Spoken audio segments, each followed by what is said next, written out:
Hey there, Jessica from Rantastic, and today I'm going to tell you the story about when we almost died. So about 7 years ago, we lived out in the Midwest, and this story takes place in the winter. We were leaving a town about an hour and 10 minutes from home, and about halfway home, it started to snow. And if any of you are from the Midwest and you've been through the winters there, it gets very, very cold. And when it snows, it can turn into like white out conditions. And that's when you can't see anything in front of you, behind you, and it's very, very scary to be on the road.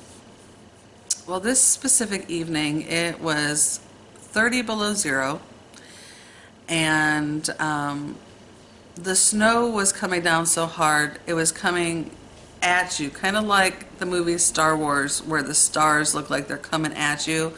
That's what the snow looked like. It was so hard to see, and it was just blinding. The roads were so slick that the Jeep we were in was kind of fishtailing, kind of going like this, back and forth.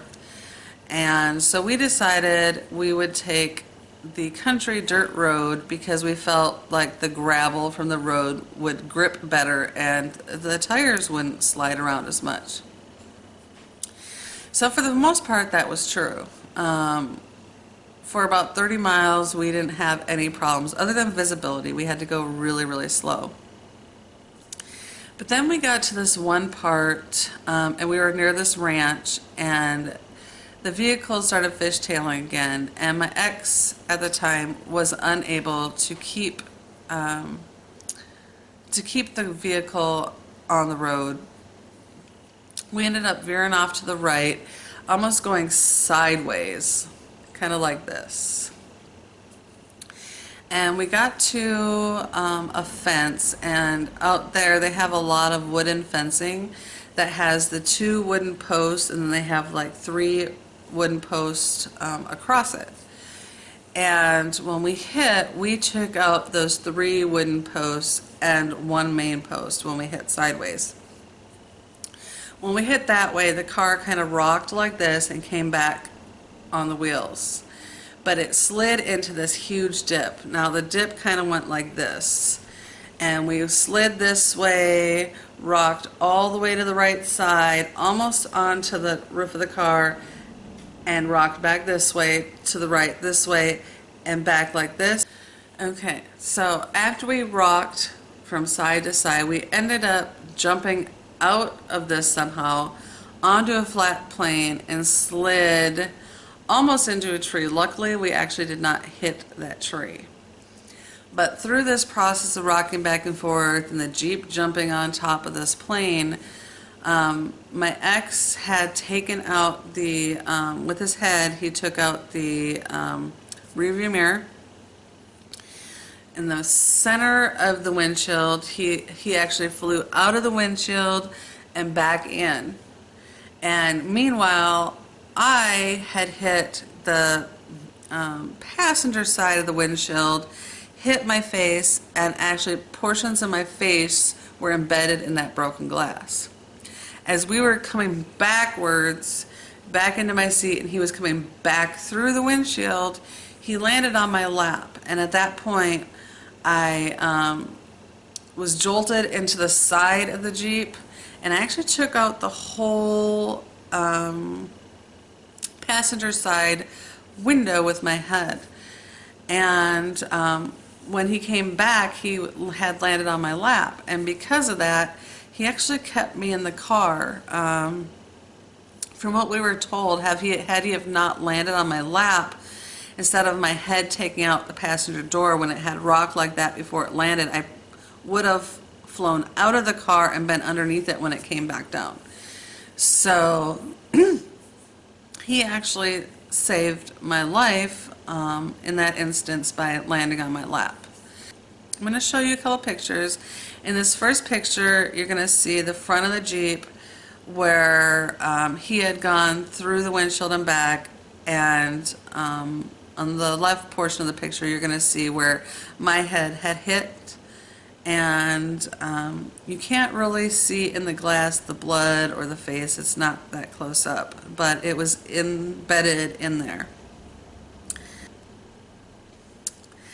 This next picture that you're going to see is the front of the Jeep where the whole front end had come off, and you can see a little bit of damage. You can see a little bit of damage to the top of the vehicle, but this is mostly a front view. And the last picture you're going to see is actually the right passenger side front fender and tire well.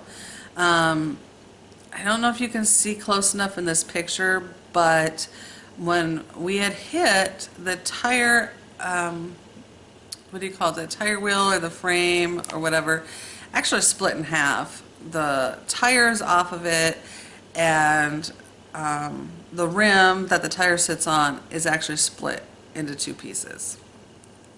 I'm not going to show you any more graphic pictures. I'm not going to show you pictures of what him or I look like because they're really bad. But what happened is it was 30 below zero. We ended up just 7 miles from the home.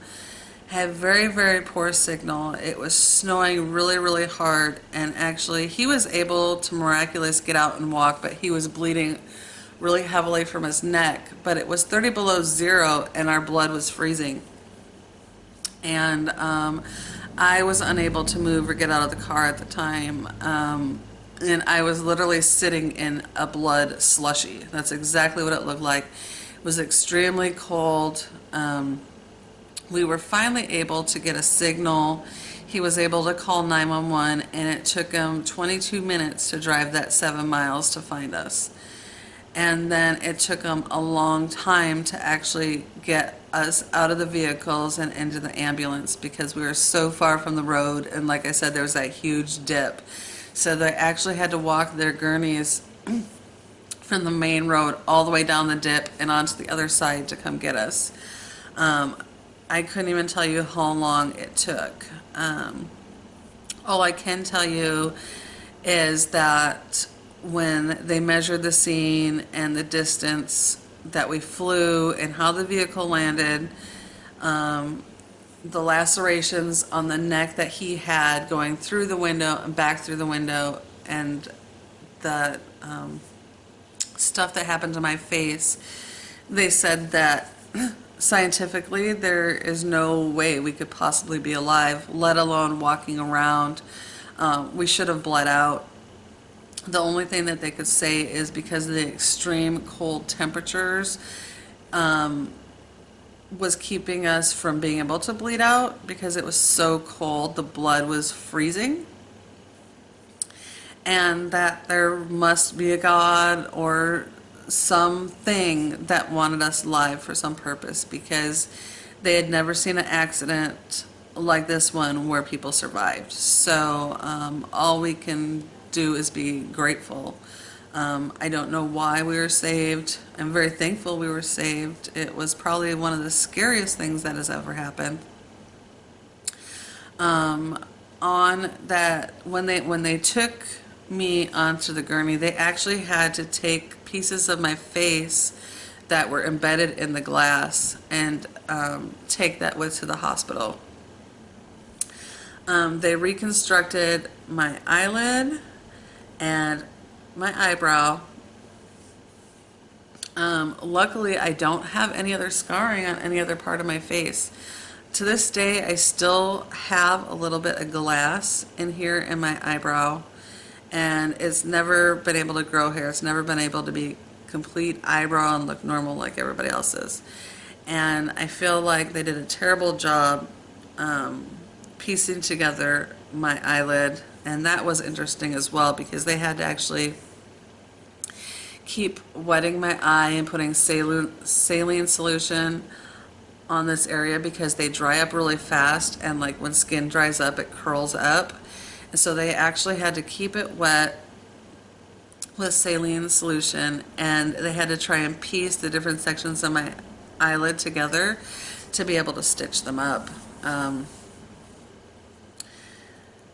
It was very interesting. I'm glad that they were able to do that for me. I'm glad I didn't end up going blind, but I'm very insecure about the scarring and stuff on my eye. And then we were in the hospital about 12 hours. We were under heating blankets and everything. They couldn't get us to warm up. It was mandatory for them to do blood tests to make sure we weren't intoxicated or using any drugs, which we weren't. But because of how cold we were, they couldn't even take our blood. Even after 12 hours of being in the hospital, they were unable to take our blood. So, yeah, so we were released, and it took us a couple months before all the scarring and everything healed and the stitches dissolved and everything. And to this day, we are both doing good and alive and well. And that was my first realization, that I realized there is a higher power, a God, a universe that watches out for us, and really changed my life. So that's it for my story. If you guys have any near-death experiences or have a story on a day you almost died, I would love to hear from you. If you have any comments or questions, go ahead and put it down in the comment section. If you like this video, give it a big thumbs up and go ahead and hit subscribe. And I will talk to you again later. Bye.